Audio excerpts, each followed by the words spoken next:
I'm 32, and I still sleep with my shoes on. People laugh when they hear that. They think it's a joke. They think maybe I pass out on the couch after work, or I'm too lazy to untie them. I don't tell them the real reason.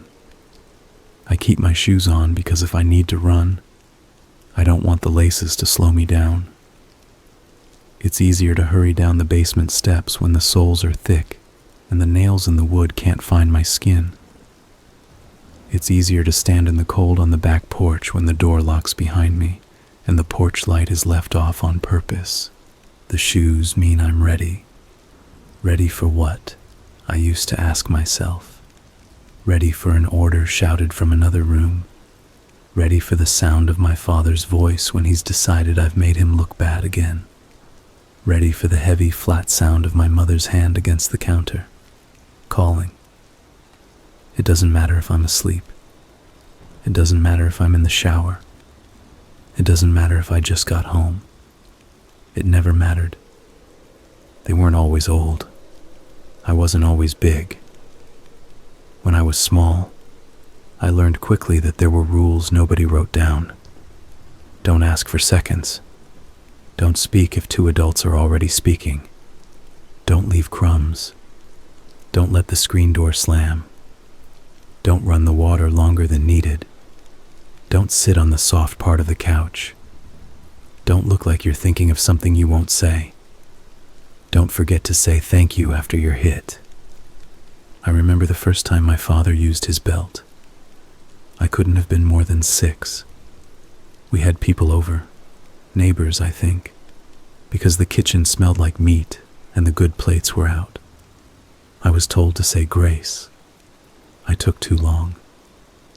He said my name in a calm voice, which was worse than a shout, and told me we'd talk later. Later meant a dark room and words I didn't understand yet, like disrespect and ungrateful.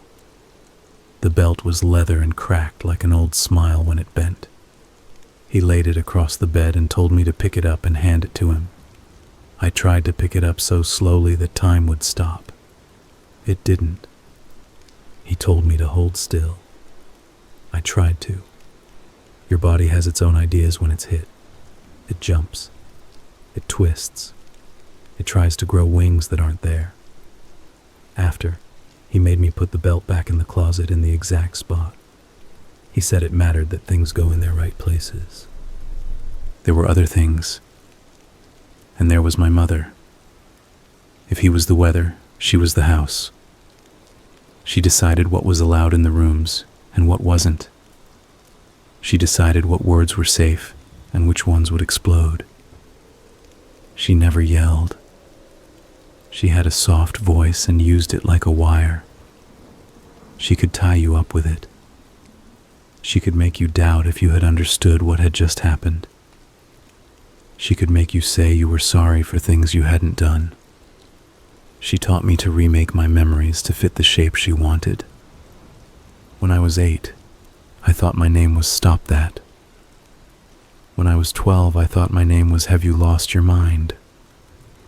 When I was 16 and I showered after gym class, I kept my back to the tile because kids ask questions if they see marks. Teachers ask questions. I learned to walk like nothing hurt. That's a skill you can carry into every room. It wasn't always the belt. Sometimes it was the back of my father's hand. Sometimes it was a spoon, the heavy kind that doesn't bend. Sometimes it was the air. My mother could take my air away with one sentence. "We do so much for you," she'd say, and then pause, like she was listening to the truth arrive in the room. "We kept you. We fed you. We let you sleep under our roof. Have you thought about that?"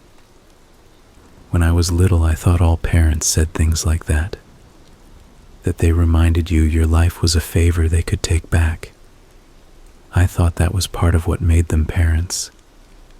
Then I went to other houses, and sometimes I stayed for dinner, and the fathers asked about school, and the mothers put food on your plate, even if you hadn't finished your first serving, and the forks made normal sounds, and nobody said you were lucky to be there. Nobody looked at you like you were a bill that kept getting bigger. In high school, I had one friend whose dad hugged him in the hallway while we were still in our sneakers. I looked away so he wouldn't see my face. I made plans to leave more than once. I saved money. I wrote down apartment numbers from flyers and circled bus routes in a booklet I kept between the mattress and the box spring. My mother found it.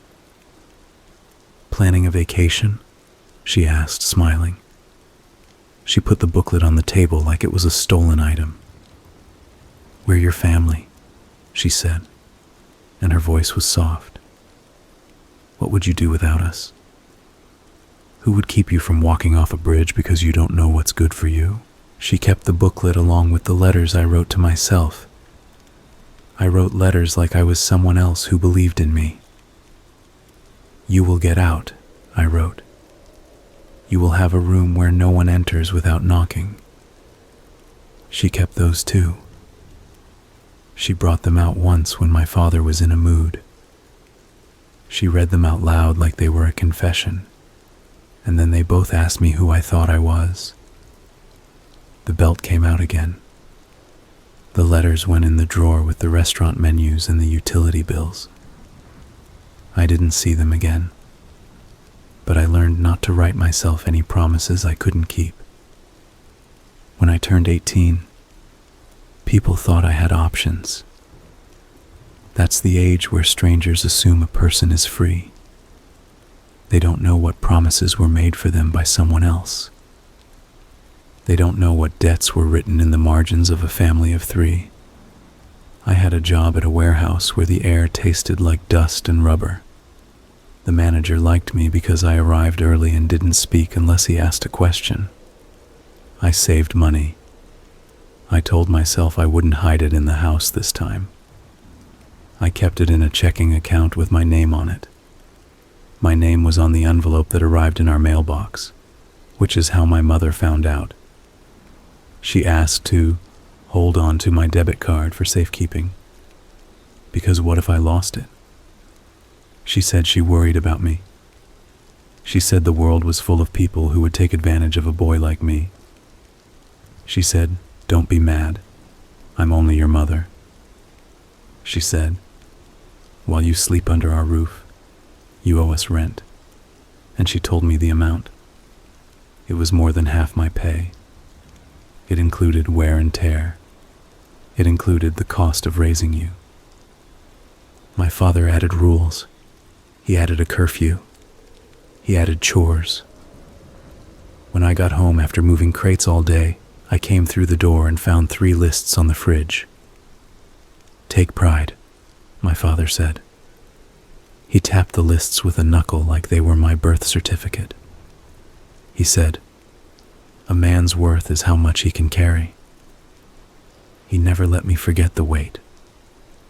Sometimes I think of how quiet the house is in the morning when they aren't awake yet. I step carefully to keep the floor from speaking. I wash a plate without letting the faucet splash. I drink a glass of water without swallowing too loudly. I put on my shoes. I don't tie them. I just tuck the laces in. I sit for 1 minute at the edge of my bed and look at the wall. There's a hairline crack that runs from the corner of the window to the outlet. If I stare at it, I can almost believe it moved while I slept.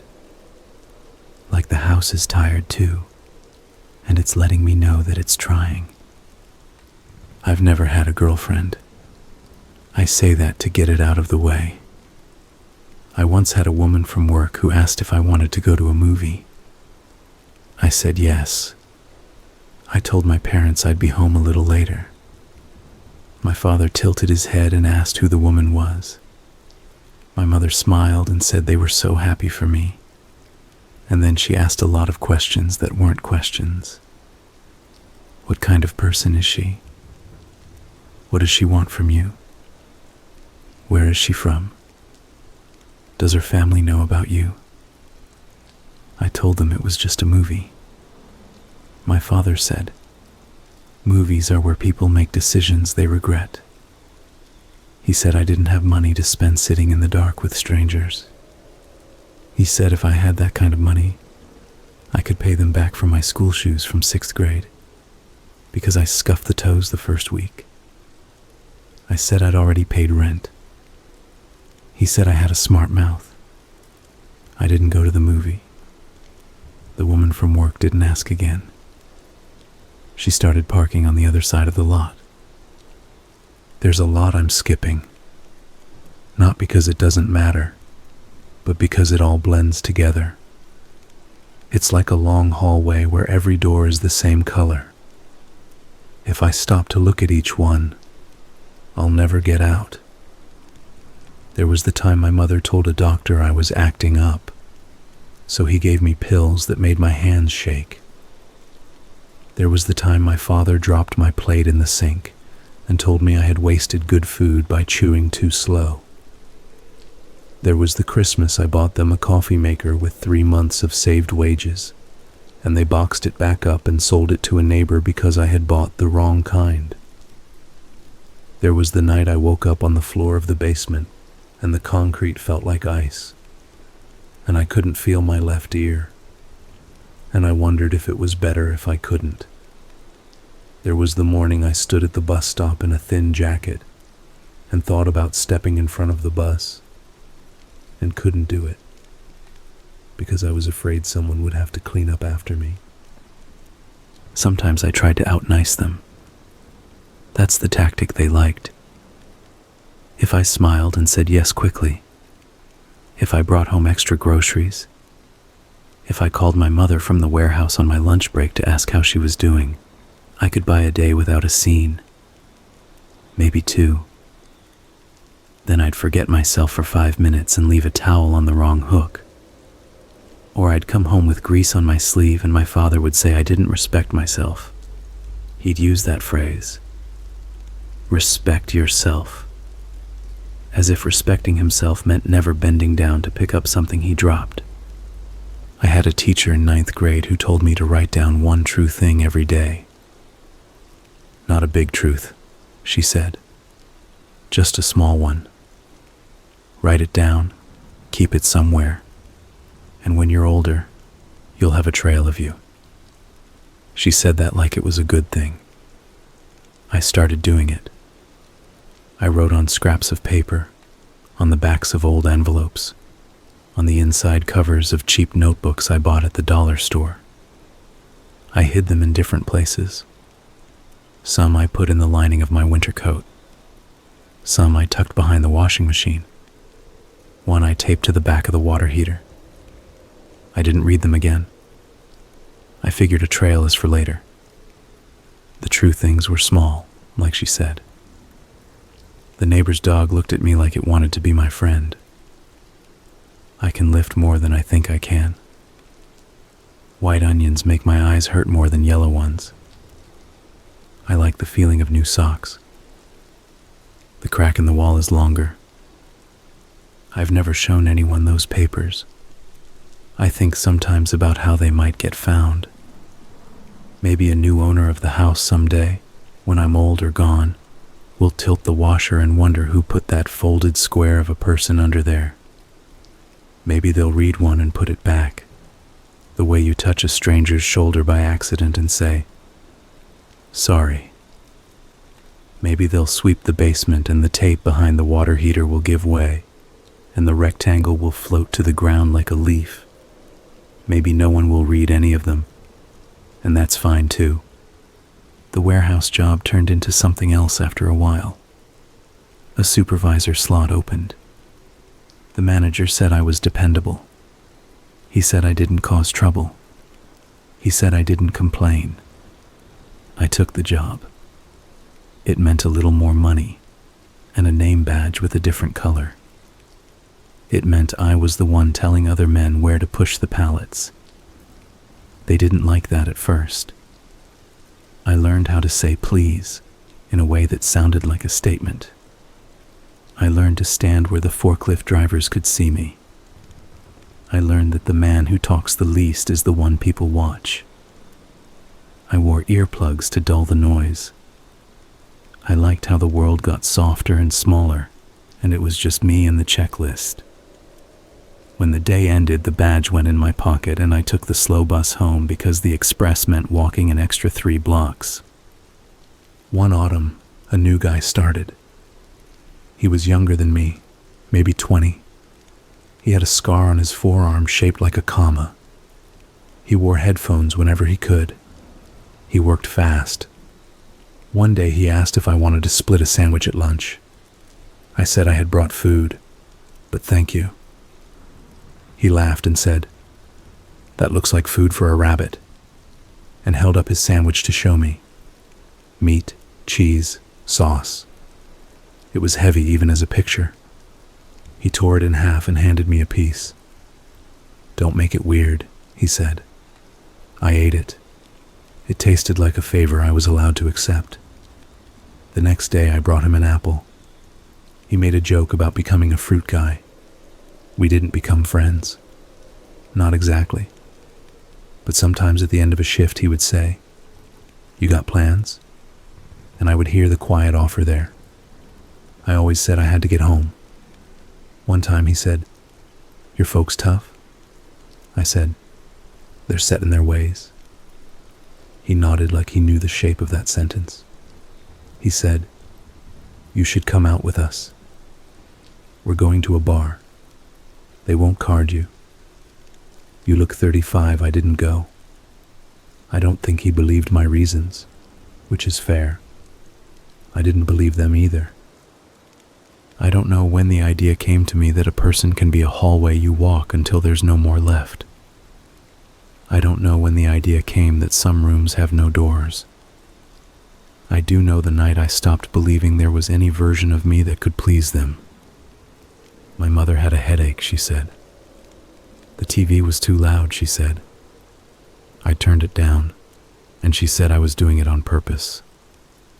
My father came in and took the remote and turned the TV off. He threw the remote to me and it hit my chest. "Catch," he said.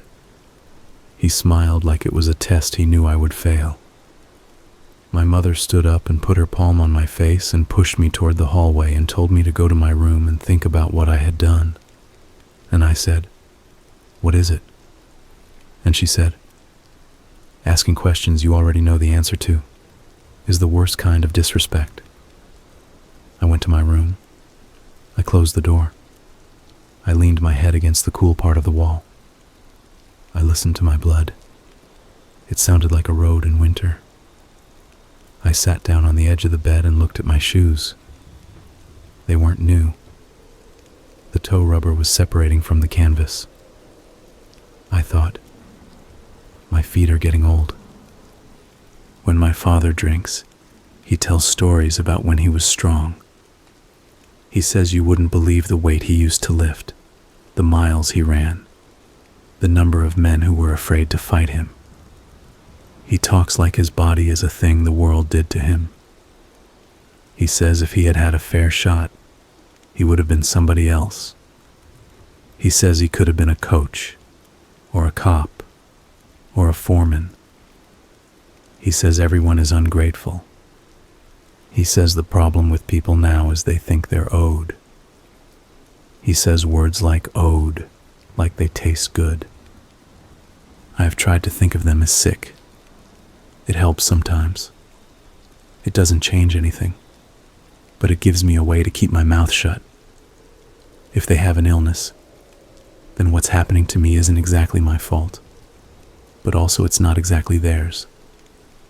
And that's a comfortable lie on some nights. They always seemed to get better when other people were watching.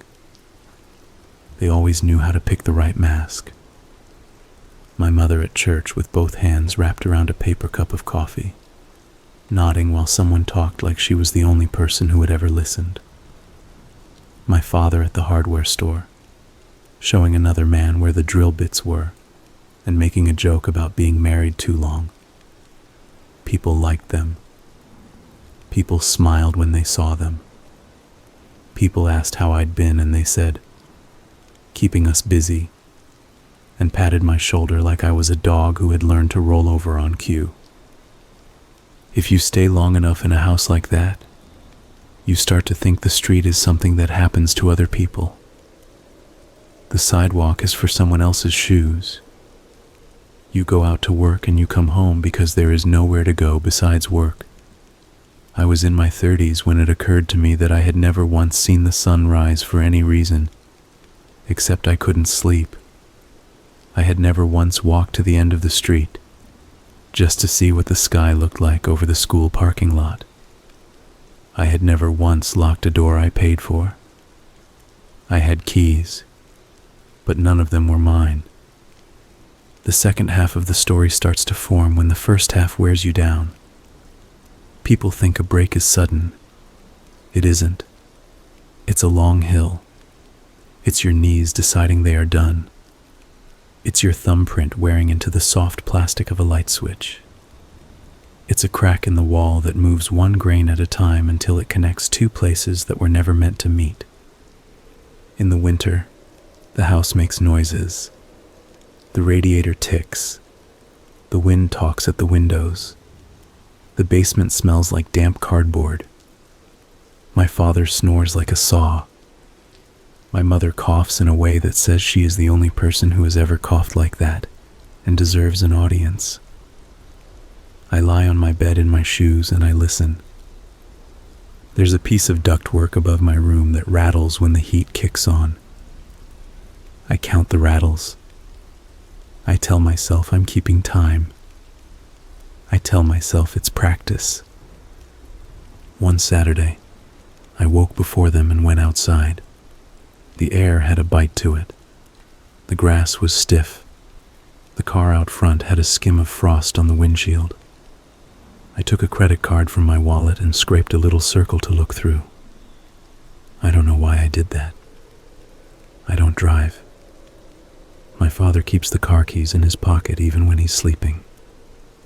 I stood there and looked through the circle at the quiet street and the thin light, and I thought, there are people right now reaching for their mugs, and they are about to have a day, and they won't know my name, and they won't know this house, and they won't know what a belt looks like when it's already been used today, and their children might call from another room and ask for help with a game, and no one will tell them they should be ashamed. I stood there until my fingers were numb, and then I put the card back in my wallet and went inside and wiped the water off the door with my sleeve, because drops on the floor are a thing that starts a conversation. There was a leak under the kitchen sink around that time, the kind where a cheap plastic ring gives up and the drip is small but steady. My mother told me to fix it. She said we weren't made of money. I got on my knees and crawled under with a towel. The cabinet smelled like old cleaning products. There were roach traps, dusty and half-used, and a line of ants moving in and out of a crack that looked too thin for them to fit. I turned the ring by hand. It spun too easily. I turned it until it stopped, and then I backed it off a quarter turn. The drip slowed. I told my mother. She nodded like I had turned a key and opened a cell I was supposed to be in. Later, my father tested it by running the water full blast, and then opening the cabinet door and staring at the pipe like it had insulted him personally.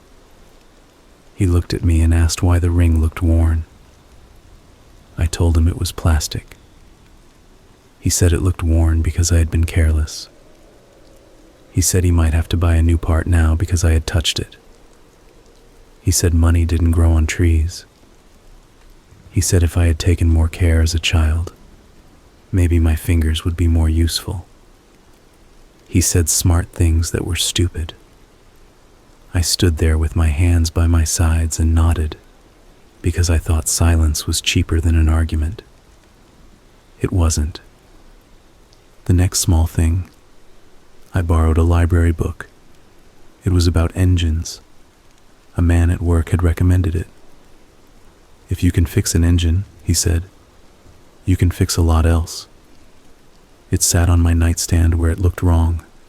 like a glass of water in a room full of smoke.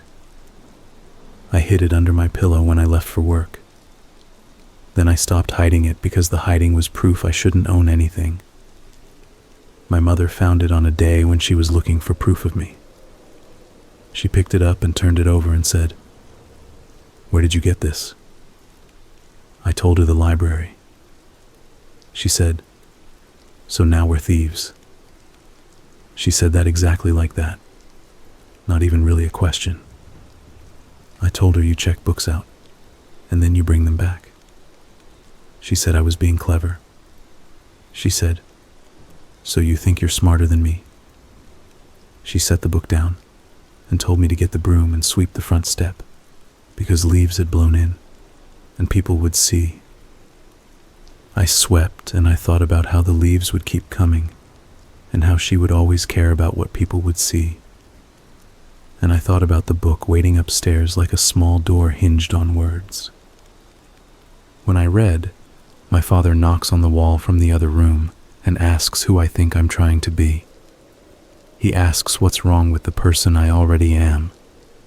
He asks if I think I'm too good to listen to his stories. I say no. He says, "Then come listen." I put the book down. I go into the living room. He tells me again about the time a man cut him off in traffic 20 years ago, and how he could have killed him if he wanted. He tells it with the same intensity every time. He believes this is a thing that proves he's good. He could have done harm and didn't. I nod. He's drunk now more often than not. He places his hand on the arm of the couch and squeezes it like the couch is the man who cut him off. He says, "People forget what you could do," and he doesn't know he's giving me a lesson. He's teaching me about the space between a thought and a hand. The next small thing. A pay stub went missing. My mother had a system for collecting them. She kept them in a folder in the drawer with the kitchen towels. It didn't make sense to me either.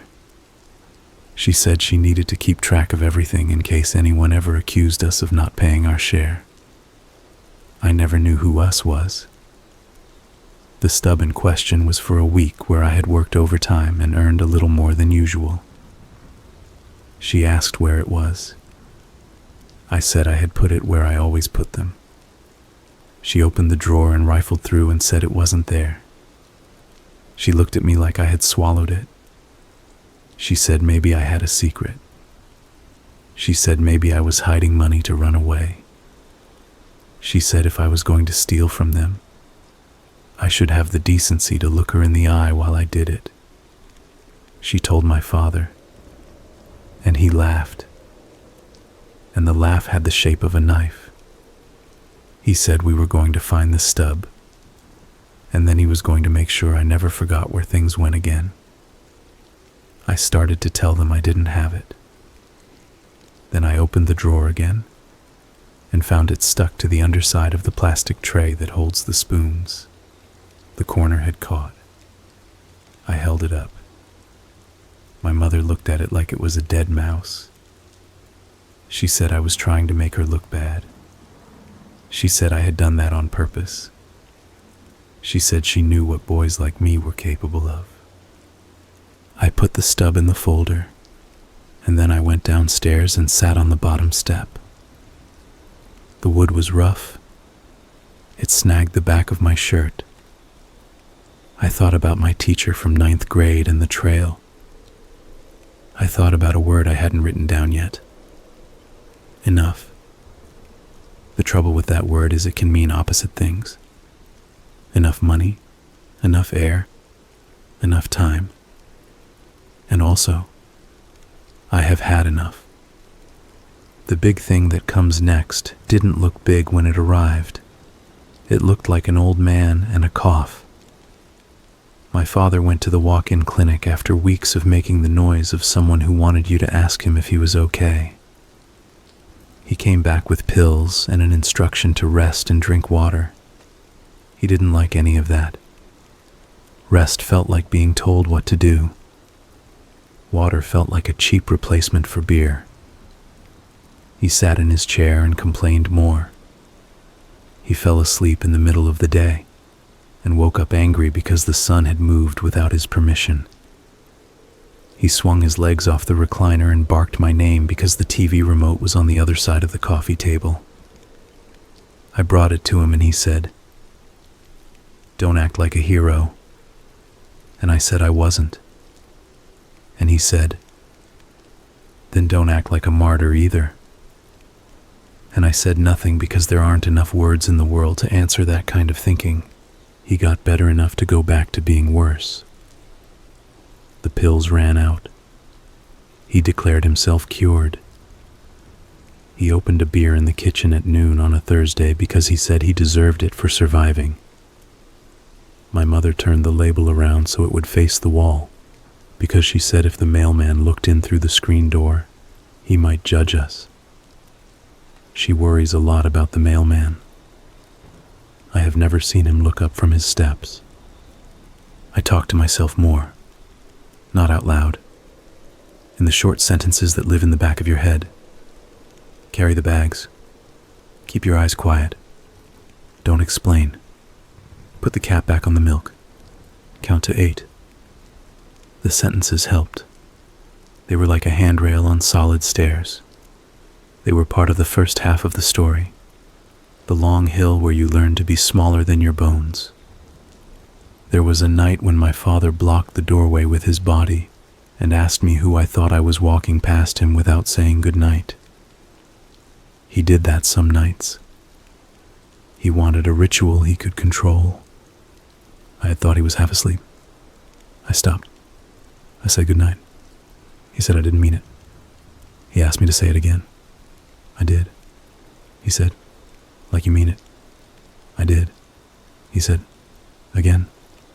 Somewhere in there, the words turned into sounds. I said them anyway. I could smell him. Beer, sweat, the sweet rot of old cloth that's been worn too many times in too many rooms. He put his hand on my chest like he was checking for a fever. Then he pushed. It wasn't hard, but the surprise bent me. I stumbled back. He smiled. "See?" he said, like he had made a point. I nodded. I said goodnight again, and his smile went away like it was stolen. I'm telling you this because I want you to see the slope. I don't want you to think I woke up one morning and decided a new thing. I want you to know I tried all the old things 1,000 times. I want you to know that sometimes survival looks like staying, and sometimes it looks like leaving, and sometimes it looks like the exact opposite of both. I want you to see the house, the crack in the wall growing one grain at a time. In the spring, a letter came addressed to me. Not a bill, not a coupon. An envelope with my name, first and last, and handwriting that wasn't my mother's. I brought it to my room and opened it with a butter knife so the edge would be clean. It was from the warehouse company's main office. They were offering a training program. It would be in another city for 6 weeks. They would pay for a small apartment with a kitchenette. They would give a per diem for food. I read the letter 3 times. I put it on the bedspread. I looked at my shoes. I looked at the door. I thought about my mother finding it in the trash if I tore it up. I thought about my father asking me why I had mail. I went into the bathroom and flushed the toilet so it would cover the sound, and then I folded the letter and slid it into the lining of my coat, where I keep other scraps of me. I told myself I'd say something after dinner. I told myself I'd make it sound like a favor to them. 6 weeks where I wouldn't be underfoot.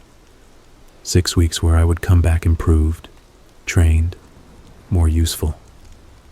I rehearsed the words. At dinner, the meat was too well done. Knife saw meat.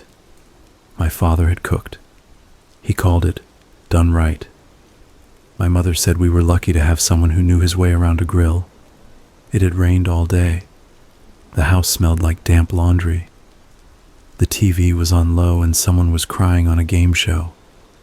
I took a breath and said I had gotten an opportunity. My mother's head tilted like a dog hearing a whistle. My father said, "What opportunity?" That's how he said it. One word. Flat. I said the company wanted to train me. I said it would be 6 weeks away. I said there would be an apartment. I said I would come back better at my job. I said it would mean more money. I put the words out like dominoes and watched them fall toward him. He chewed. He stared at the middle distance. He swallowed. He put his fork down and wiped his mouth and said, "No." I said the company was paying. He said no. I said I was an adult. He said, "While you live under my roof." He let the sentence hang. My mother smiled the small smile she saves for times she thinks she's protecting me. She said, "You aren't ready to be on your own. People will see you coming." I said I would be in a program. I said there'd be other people. I said it wasn't like that. My father laughed. He said, "You think you'd come back?" He said it like a statement. I said yes. He said, "Where would you be without us? Who would tell you when you were being stupid?" My mouth opened and closed. I heard my voice say, "I could try." He leaned back. He looked at me like I was a stranger in his house. He said, "You got somewhere you want to be. You earn it here first." I asked what that meant. He said, "It means we'll see." My mother said, "Don't be ungrateful." I said I wasn't. My father picked up his fork again and cut the meat into small pieces like the meat had done something wrong. He said, "We're done with this conversation." I took my plate to the sink. I ran the water and let it get hot. I took off my shoes and set them by the door because the floor was wet and slick and I didn't want to leave a print. I washed the plate. I dried it. I put it away. I dried my hands. I stood still and listened to the sound of the TV and the sound of my parents breathing like a machine you can't unplug. I thought about 6 weeks. I thought about the little apartment with the kitchenette. I imagined an electric stove with 2 burners and a pan that wasn't warped. I imagined sleeping without shoes. I imagined waking up because my body wanted to, and not because someone somewhere had decided that I had been too calm for too long. That night, I dreamed I was in a long hallway. The doors were the same color. I opened one, and behind it was a field. I stepped out and I could feel the sun on my face. It didn't feel like anything else. I woke up with my heart running. I looked at the crack in the wall. It had reached the outlet now, a thin gray vein. I said one true thing to myself. They will never let me go. It fit in my mouth and it didn't choke me. It felt like a key. In the days after, my father was gentle. That was worse. He asked me about work.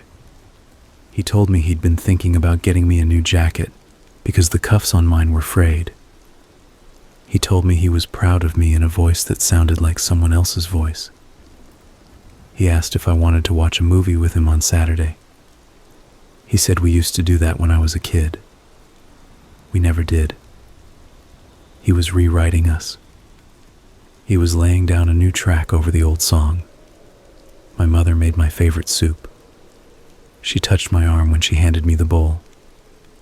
"You know we care," she said. "We know what's best." They were closing a door but smiling while they did it. I nodded. I ate the soup. I went upstairs and lay on my bed and stared at the ceiling and counted the nail pops. I thought about the space between a thought and a hand. There's a story people like to tell about saints and about monsters. It's always the same. A moment came and they were revealed. It's cleaner that way. A line is crossed and your name changes. But that's not how it works. Before the line, there are 1,000 small steps toward it. Before the name changes, you whisper it once in a room where no one can hear you, just to see how it fits. I started keeping a bag under my bed, not an obvious one, a paper grocery bag folded flat. In it I put a pair of socks, a t-shirt rolled tight, a toothbrush in its wrapper, a copy of my ID, $40 cash, the engine book, and one of the notes from 9th grade that said, "You are allowed to breathe." I told myself it was a drill, like a fire drill. Get to the door, get to the street. Don't look back, don't stop to explain. If I did it once a week in my head, maybe I could do it once in real life. Maybe the space between a thought and a hand could be made smaller. I started working later at the warehouse. I told the manager I wanted the hours. He nodded and said overtime was mine if I wanted it. I stayed until the last forklift was plugged in. I swept. I checked the clipboards for blank lines and filled them in. The new kid with the comma scar clapped me on the shoulder on his way out and said, "You're going to die here, man." And then he laughed to show it was a joke. I laughed too. It didn't feel like a joke. In the locker room, I sat on the bench and tied my shoes slowly, practicing taking time even when time didn't belong to me. At home, the rules shifted. My mother started asking to see my phone. "What do you need it for?" she'd ask, and then hold out her hand. "I pay for the plan," she'd say. She didn't. I did. I handed it over. She scrolled through my messages with the intensity of a detective in a show. She put it down and said, "You think you can make plans we don't know about?" I told her I wasn't making plans. She said, "Good." My father was quieter. Quiet is not the same as calm. He held himself like wood from the kiln, dried and waiting for a match. He watched me move through rooms like he was learning a new animal. One night I came home and the bag under my bed was gone. The space was flat, dust smoothed. My throat closed, just for a second, just enough for the world to go gray at the edges. I sat on the floor and put my hand on the wood where the bag had been. It was warm from the day, or maybe from me. I stood up. I went downstairs. My mother was at the table with a magazine, not reading it, just paging through and looking at the ads like they were proof of something she didn't have. My father was in his chair, half asleep, lips open. "Looking for something?" my mother asked, without looking up. "Yes," I said, because it was time to say the truth out loud. She set the magazine down. She smiled, the sweet one for the mailman. She said, "We cleaned. Things get thrown out when they don't belong." "What things?" I asked. "Things that suggest a person thinks he is owed more than he has," she said. "Things that make a person think he can pack up and walk out and leave his family after all we have done for him." She said it like she was telling me a recipe. 2 cups of flour, a pinch of salt, a boy who owes us his breath. My father opened one eye. "You got secrets," he said, slurring. "That's not how we do it here." He closed his eye again. The room hummed. The refrigerator motor kicked on. The crack in the paint near the door held dust like an eyelash. "I'm going to do the program," I said. I kept my voice level. I felt like I was talking into a hole. "No," my mother said softly. She looked almost sad for a second. "No, you aren't. You'll thank us later. It would have destroyed you." "I'm going," I said. She shook her head. "Sweetheart," she said, and the word felt like a trap being baited. "Sweetheart, think. Out there, people don't love you. They will not know what to do with you. They will eat you alive. You don't come back from that."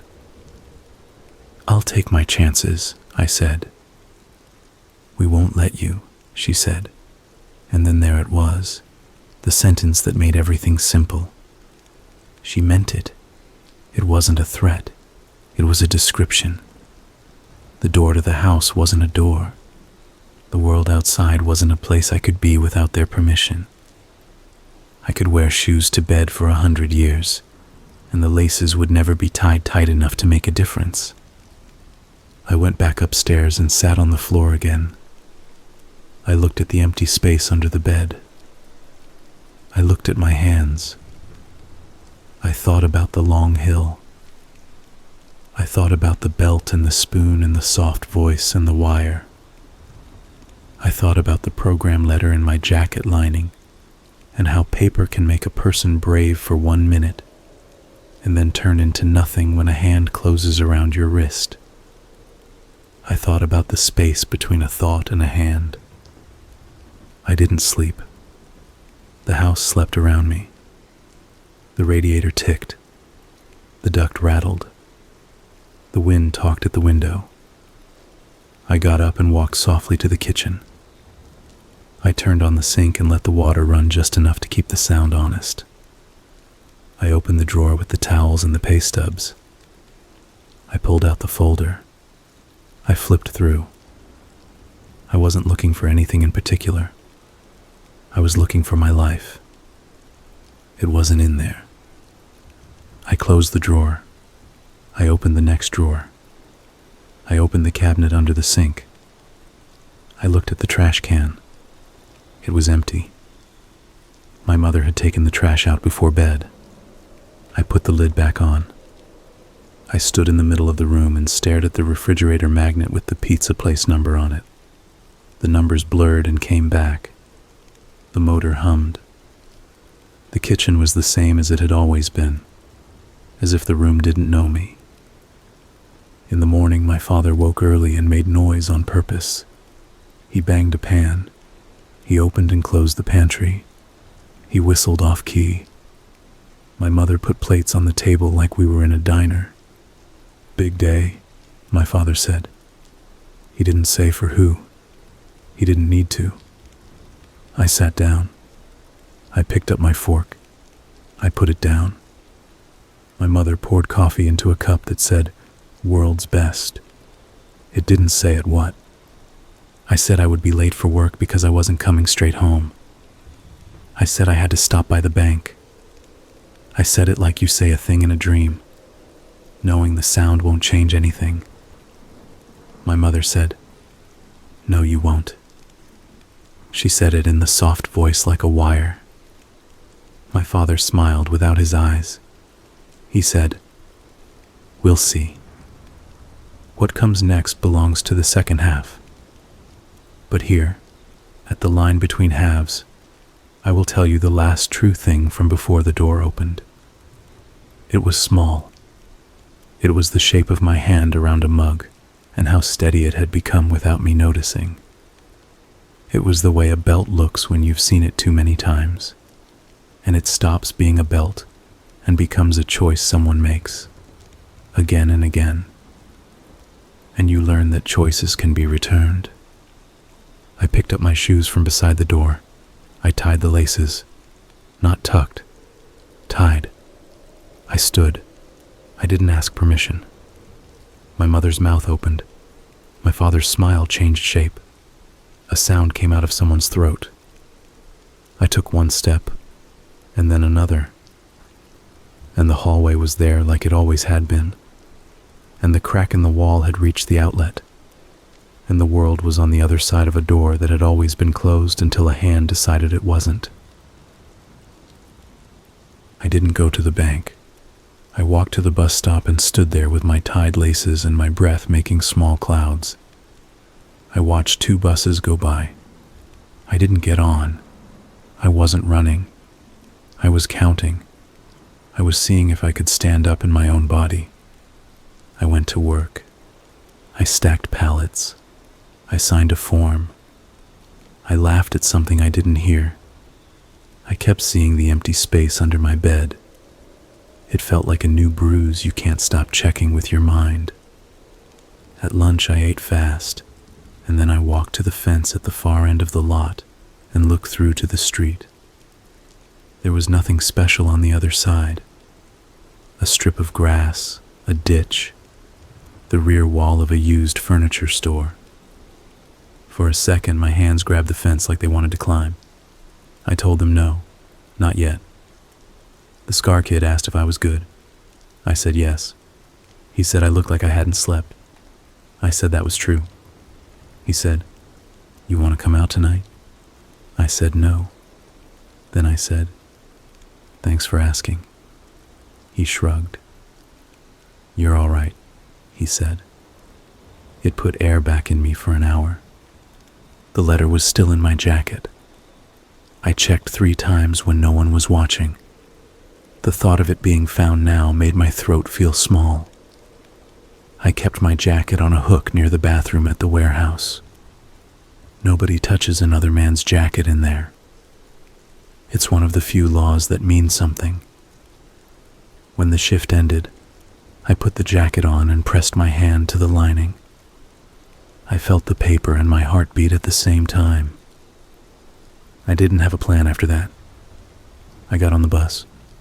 I sat in the back. I watched the town go by. Houses with 2 cars and kid bikes on porches. Houses with porches that tilt. Dogs in yards looking important. It was just a bus ride. But the bus was moving. The bus was proof you could cross space without anyone's permission but the driver's. I got off at my stop and walked the 3 blocks. I didn't feel my feet much. I felt the air around my head, like it had gotten thicker, or I'd pushed into a pocket of a different kind. The front door was unlocked. It always was when they were home. You lock a door for strangers. You don't lock it for the ones you already own. I went in. The TV was on. My father was awake and pretending he hadn't been asleep. My mother was at the table rolling a rubber band between her fingers. They looked up in the same motion. It always amazed me how they could do that, as if they shared a line, and it pulled both of their heads at once. "You're late," my father said, although I wasn't. "Bank," my mother said, like she was testing me with one word. "Work ran over," I said. My voice sounded like it came from a radio in another room. "Don't lie," she said soft. I set my jacket on the chair. I kept one hand in the pocket, not for the letter, but because I needed a place to put it. My father muted the TV. The room got full of the small sounds, the fridge, the clock that skips sometimes, the traffic 2 streets away. He looked at me like I was a project he'd finally gotten around to finishing. "You still thinking about that trip?" he said. "Training," I said. I didn't bother with the rest. He nodded like a man reading a menu he had already memorized. "I had a thought," he said. "If you want the privilege of leaving this house in that way, you do something first. Prove it." "What?" I said. "You know what?" he said. It could have meant anything. It always could have meant anything. But this time I did know. He wanted me to crawl. He wanted me to hand him something important and watch him break it. He wanted me to admit out loud that they were right about me. He wanted me to make myself small enough to fit in the palm of his hand. "I'm going," I said. He smiled at the TV, still muted. "No," he said. "You aren't." I don't know what would have happened if the conversation just sat there and died like the others. Maybe I would have collected a new bad night and carried it with the rest. Maybe the bag under the bed would be the last try, and I would grow around my shoes like a tree growing around wire. But he stood up. He did it slow. He put his hands on his lower back like an old man. He made a show of the ache of being him. He walked to the doorway and stood in it. He wanted me to brush past him and say the words. He wanted the ritual. My mother watched like someone who already knew her favorite part. I looked at the floor. I looked at my shoes. I looked at the crack in the wall that had found the outlet and kept going, a faint branch toward the baseboard. I looked at my father's chest. It moved a little when he breathed, the way all chests do. "Good night," I said. "Mean it," he said. "Good night," I said again. "Like a man," he said. Something happened then that I can't make pretty. I can say I reached. I can say I moved.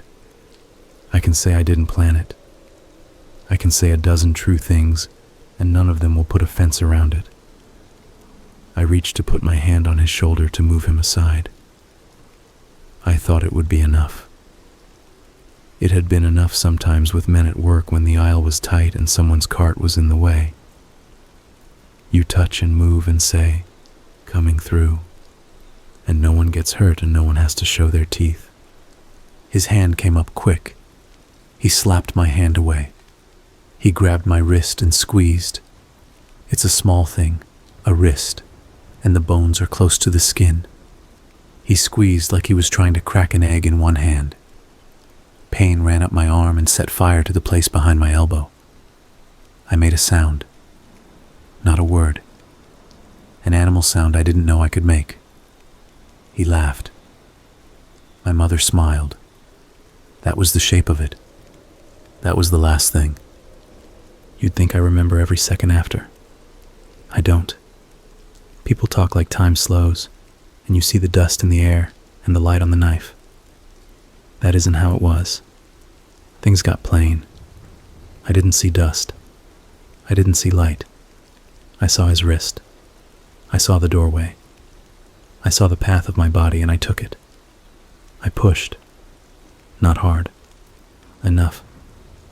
He wasn't expecting me to be a person who pushes. He stumbled, caught his foot on the edge of the rug, and hit the door jamb with his shoulder. He got mad fast. He swung. He had always said people forget what he could do. He remembered for both of us. His hand caught my mouth and split my lip. Blood came and tasted like keys.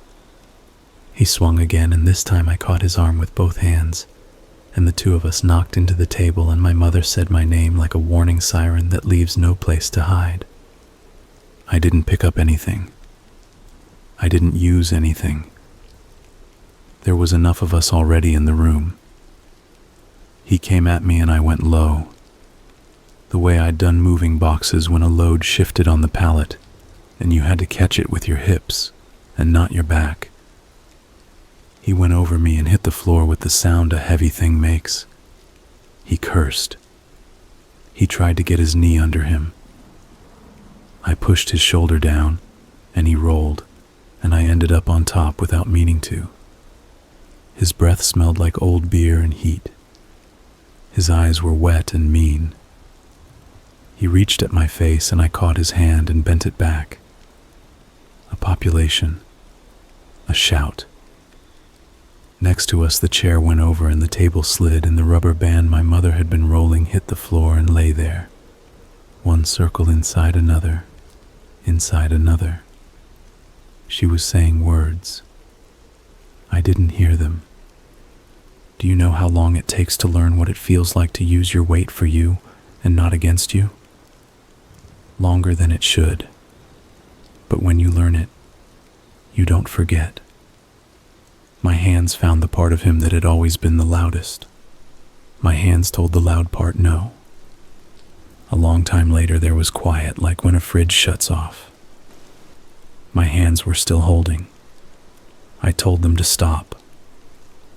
They did right away, like they had been waiting for permission. He didn't move. He didn't do anything. His mouth was open. It looked like it was waiting for a story. I sat back and put my hands on the floor. The floor felt the same as always. My lip dripped on my chin and my shirt. I wiped it with the back of my wrist and left a smear. My mother had a phone in her hand. Her thumb was hovering. She wasn't calling for help yet. She was calling for me to be punished. There's a difference. She stared at my father and then at me, and then at the door, and then back to me. There was a look on her face I hadn't seen before. It wasn't fear. It wasn't love. It was offense. Like I'd knocked over her favorite lamp. "What did you do?" she said soft. "What did you do?" I stood up. My knee cracked. I felt old and young at the same time. My mouth wanted to say I was sorry. It wanted to say I didn't mean to. It wanted to run the old script to see if it still worked. I didn't let it. I said nothing. She took a step back like the air between us had gotten hot. "You don't get to do this," she said. "You don't get to make this happen. You are not allowed."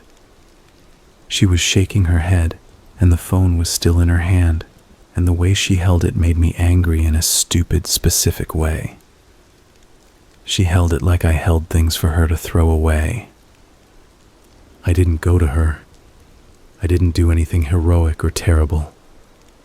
I stood there and watched her try to decide whether she wanted me dead or forgiven, and my body decided for me the way it had decided all night.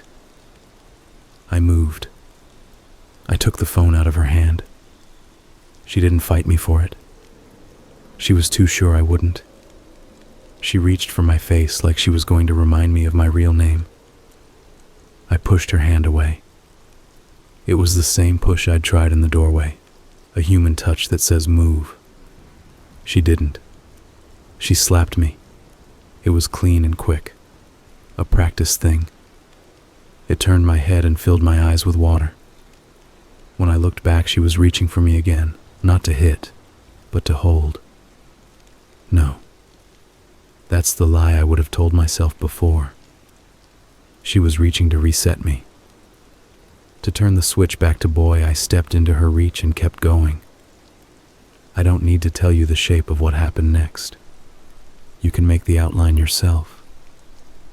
Two people who taught me everything I know met the only lesson I had left.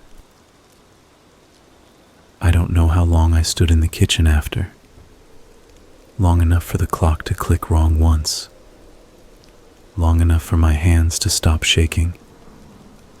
Long enough to feel my shoes pressing my feet and to think the laces are still holding. I looked at the sink.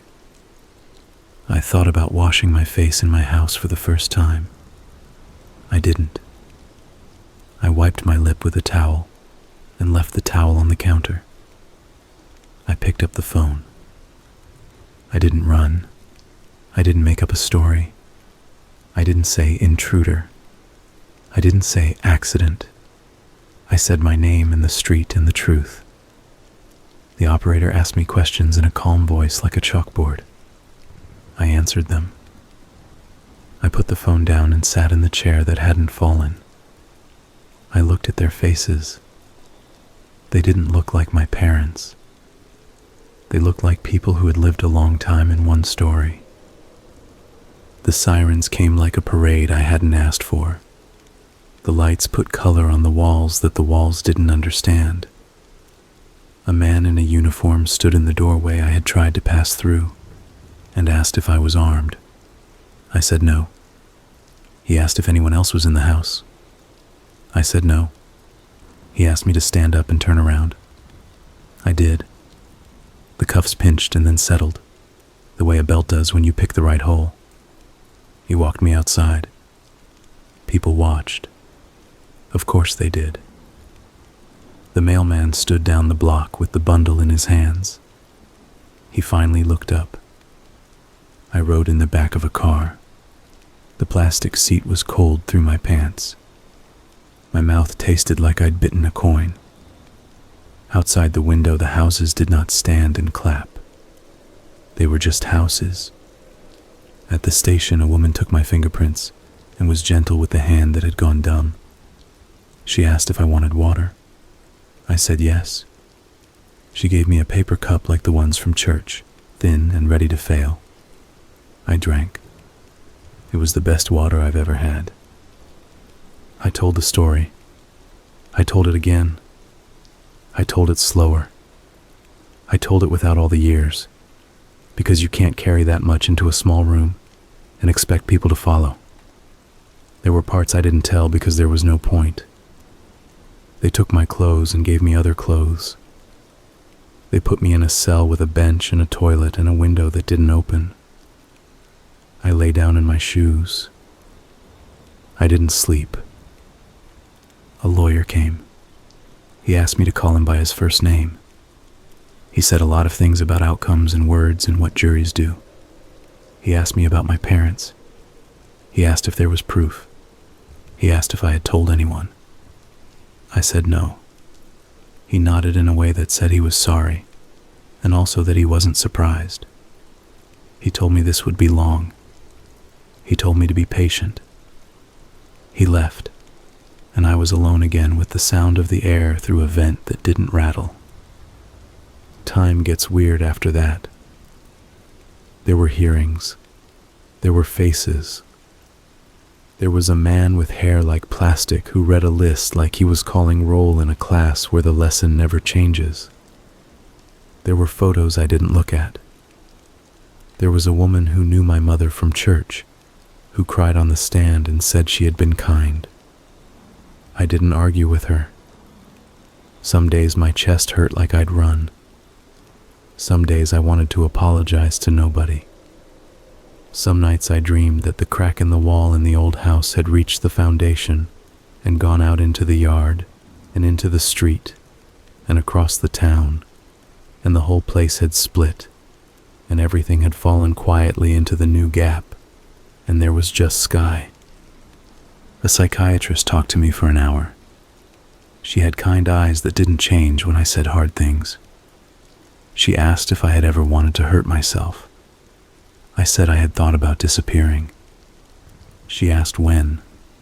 I said, often. She asked if anyone knew. I said, no. She wrote things down. She said some of the right words: cycle, trauma, coercive control.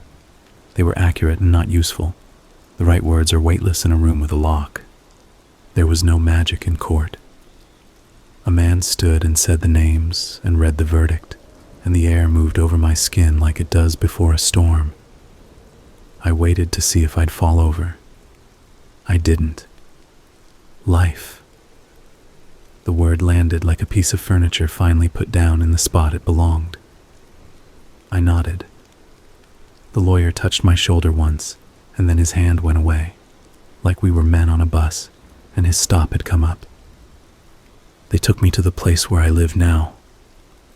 The bus was louder and had bars on the windows. The road was the same road people use to go to the beach or to the mall.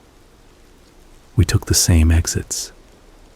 We passed the same gas station, where the numbers on the sign are changed by a man with a stick. The building came up out of nowhere, the way those buildings do. Tall fences, lines of wire, a front door that looks small because the walls are big. The bus pulled in and we were swallowed. The first night I kept my shoes on from habit. I lay on the bunk and watched the ceiling. No ductwork above making noise. Just a square of nothing that stayed nothing. In the morning, a guard woke us and told us it was time to move. He had a voice he used for everyone. It was almost kind. We stood in a line and got trays and sat at tables that looked like they had been washed 1,000 times and would be washed again in an hour. A man asked me where I was from. I told him the name of the town. He said he had an aunt there and did I know the good taco truck. I said I didn't. He nodded like that was a shame. You learn fast in here if you want to go slow. Keep your eyes soft. Don't stare. Don't flinch when the door shuts. Do your chores well. Eat what you can. Don't leave too much. Don't talk about why you're here unless asked. And even then, don't make it a story. People live with their own stories. They don't need yours as a picture on the wall. I got a job in the laundry. I like it. It's hot and it smells like soap and wet fabric. The machines have a rhythm you can put your heart against. I fold sheets until my hands remember and can do it without me. I stack towels. I sort by size. There's a trick to not burning your fingers on the metal when you pull a load at the right moment. The older guy who trained me showed me, and then watched to see if I could do it twice. When I did, he said, "You'll be fine." And that sentence made me stand up straighter for the first time in my life. I sleep without my shoes now. The first night I tried it, I woke fast with my legs already moving and my heart banging on the inside of my ribs. I sat up and looked at the door. It was closed. It stayed closed until it opened for a reason. No one came in to test me. No one said my name like a verdict. I lay back down. I put my feet on the sheet and felt the cool. I fell asleep like a person. People think the horror is the place with the fences. That isn't how it is for me. The horror was a house with a couch and a belt, and the sound of a voice that could make the air thin. Here the rules are said out loud. They are simple. Stand here. Sit there. Count to this. Put your hands where we can see them. Eat when the clock says. Work when the bell rings. It's all right there in the open. I don't have to guess which silence is the dangerous one. Sometimes I think about my parents. Not in the way that would make you feel better about me. I don't forgive them. I don't practice grief like a duty. I think of my father's hands and my mother's eyes and the way they work together like the two wheels of a cart. I think about how they trained me so well that I returned the training to them in one night. I don't feel proud. I don't feel smart. I feel clean. That's ugly to read. It's uglier to say. But it's true. I live where truth is cheapest. I can afford it now. I write down one true thing every day again. I started the week they gave me a pen that is too soft to be dangerous. The paper is thin. It shines a little if you hold it at an angle. I keep the squares in a box under the bunk. No one looks there unless they have a reason, and I don't give them one. The truths are small. I like the morning when the light hits the bars and makes stripes. Coffee here is bad, but it wakes me up. I do not wake up scared as often. I can fold a fitted sheet fast. The man across from me hums the same song every evening, and it helps me fall asleep. There's a kid in the laundry now who reminds me of the Kamaskar kid from the warehouse. He's young. He tries to move everything with his back. I showed him the hip trick. He said thanks without making fun. The other day he asked me what I did. I told him the short version. His face didn't change. He said, "I hear you," and grabbed another sheet. Later he said, "You ever miss it? The outside?" I told him what I miss. The part of morning when it's not yet loud. A clean glass. A door you can open just to check the air.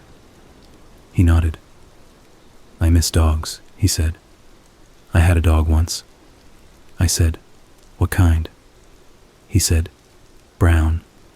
And we both laughed because we could see the dog, every dog, right there in that one word. Every week there's a visit day. I don't get visitors. There's no one to come. I go sit in the room anyway, because I like the sound of families trying to be ordinary on a bad stage. I listen to the way mothers ask if their sons are eating enough, to the way men hold a phone and talk about TV shows like the shows are friends who never left. Once, a woman sat down across from me by mistake. She smiled, apologizing, and then stayed for a second and asked, "Do you want me to move?" I said she could sit. We didn't talk. She looked at the clock. I looked at the scuff on the floor under her chair. When her person came, she patted my hand before she left like I was a neighbor who had loaned her sugar. The guards here are not my father. That's important to say. They can be tired and sharp. They can be lazy or too eager. But they are not my father. When they say move, it is about moving. When they say stop, it is about stopping. Using the same words for the same things all the time is a kindness I didn't know I needed. There's a chapel.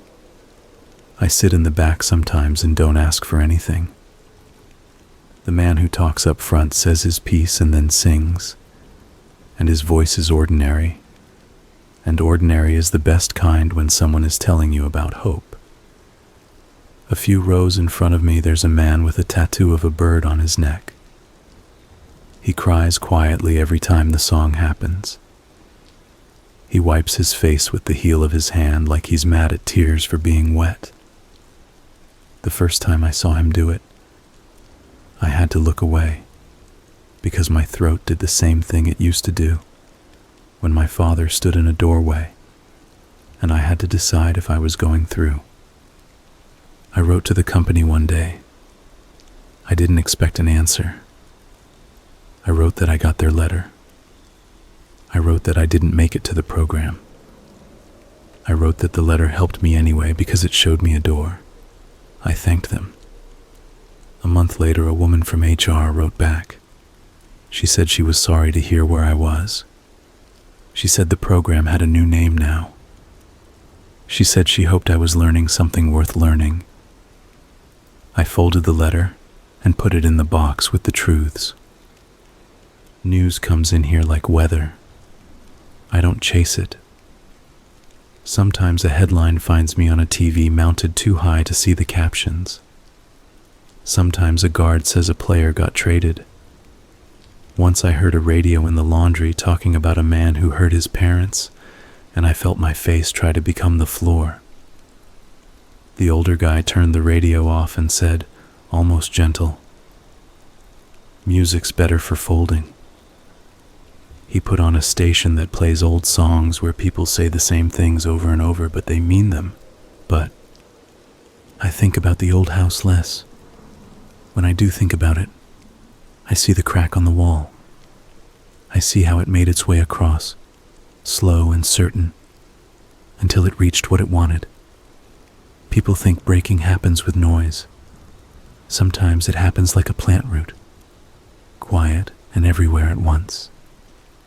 If anyone ever buys that house, I hope they paint over the crack, and it still shows through, like a faint map. I hope they find one of my notes when the washer is pulled out for cleaning. Maybe the one that says, "You are allowed to breathe." I hope they read it and put it back where it was like putting a stone on a marker. A man here has a son who comes to visit on school breaks. The boy hugs him with his whole body and doesn't let go right away. The man has rough hands and he cups the boy's head like it's fragile and also strong. After they leave, he sits on his bunk and stares at the wall for a long time, and then gets up and does push-ups until his arms shake. The other day he asked me, "You got kids?" I said no. He said, "Probably for the best," and grinned like he knew I'd throw a towel at him if he pushed it.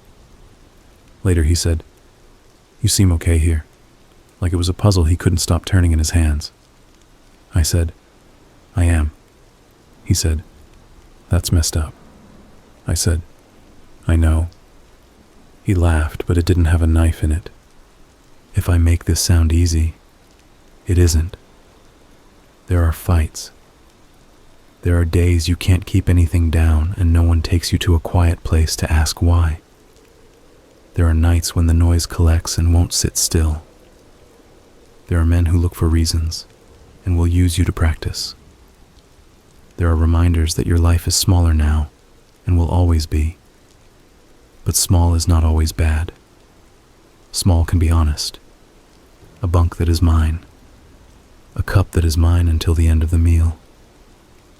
A job that starts when it starts and ends when it ends.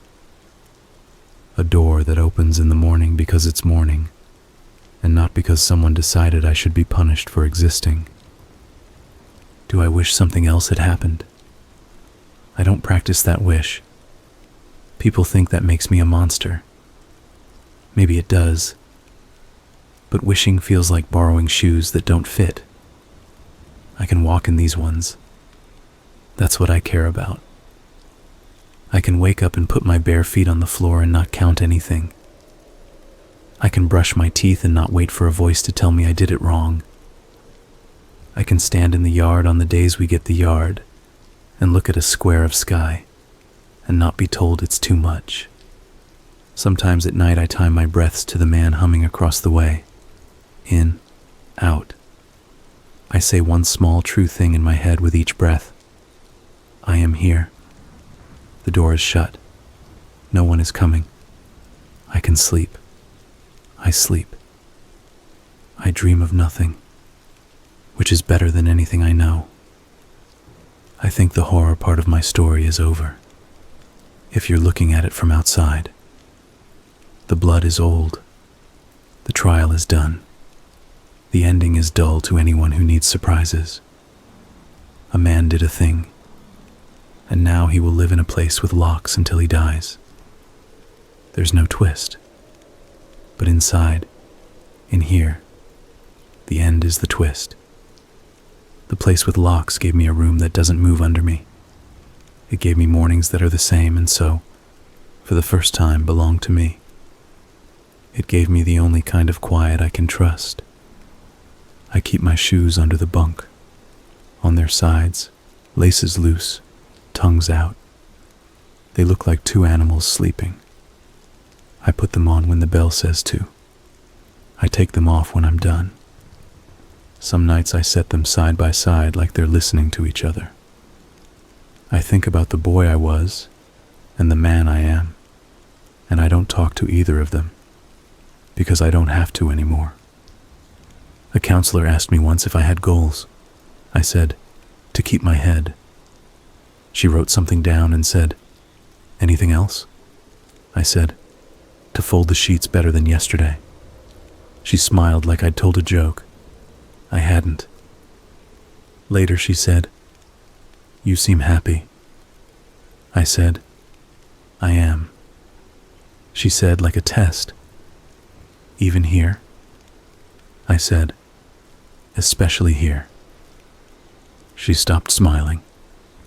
She looked at me the way people look at a building and try to decide if it's ugly or honest. I don't know what she decided. I went back to work.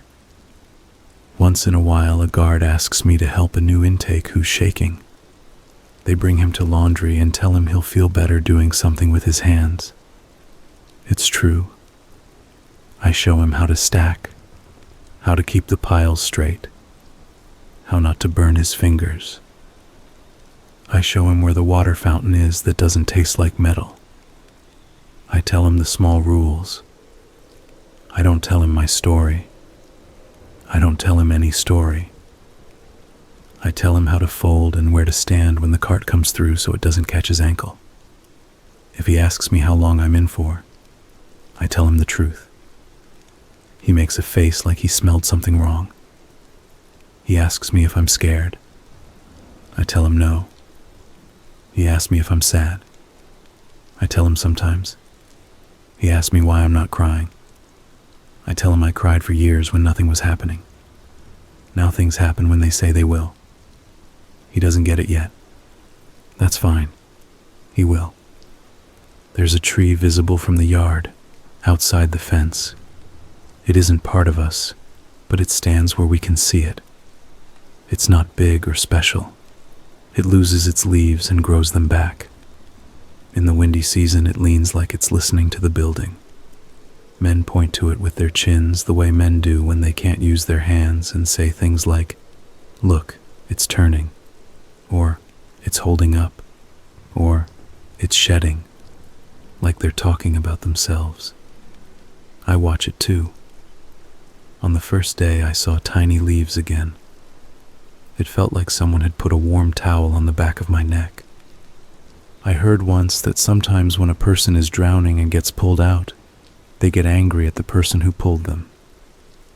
The body doesn't know what it wants. It wants air, and it wants the simple world under the water where everything is the same, and there's nothing to do but decide not to breathe. I get that. I was underwater for a long time. I came up and killed the ocean. That's not the right metaphor, but you know what I mean. I didn't save myself in a way anyone can clap for. I didn't get a certificate. I traded one set of walls for another, and I sleep better between these ones. That's not a story you put in a pamphlet. It's mine. The other day, the older guy in laundry said, "You ever go back in your head?" I shook my head. He said, "Good." He said, "I used to. It doesn't help." He asked what I write on those little papers. I told him the one from that morning. I like the sound of the carts on the tile when they roll smooth. He laughed. "You and your small stuff," he said. But he said it like approval. He said his truth for the day was, "My knee hurts less." We stood there folding, two men happy about sounds and knees in a place made to stop both. And I thought, if there's any kind of justice, it's this. At night, after count, after lights, after whispers fade, there's a point where I hear my old house, just a ghost of it, like the building keeps a recording of every man's worst room and plays it back low to see who still jumps. I lie there and listen. I wait for the soft voice like a wire. I wait for the belt like a promise. It doesn't come. The recording is just hum and nothing on top. I roll on my side. I put my hand under my cheek. I feel the rough sheet. I tell myself one last small thing. You did not get out the right way. You got out. Sleep I do. If someone asked me now, "Are you sorry?" I'd say I'm sorry the world made a house where a boy had to grow into a knife. I'm sorry it made two people into a weather system that had no season but storm. I'm sorry I didn't know earlier that a person can choose which door to call a door. I'm not sorry I am here. That's the horror for some. For me, it's the end of it. I will die in here. The math says so. I think about it like I think about the tree. Not every day, not as a black flag, but as a fact, like laundry. Sheets get dirty, sheets get clean. People leave, people stay. In the morning there will be carts again. There will be the man humming. There will be coffee that is more brown water than coffee. There will be a guard who says my last name like it's my real one. There will be towels. There will be my shoes under the bunk like two quiet pets. I take them off every night and set them down. I look at them, and I think of the boy who slept in his. I tell him we made it to a room where we can take them off. I don't say we're safe, because that word is big and attracts lightning. I say, we can take them off. That's enough. That's more than enough. That's the true thing that finishes the day. I put my feet on the sheet. I close my eyes. I don't count anything. I breathe. I sleep.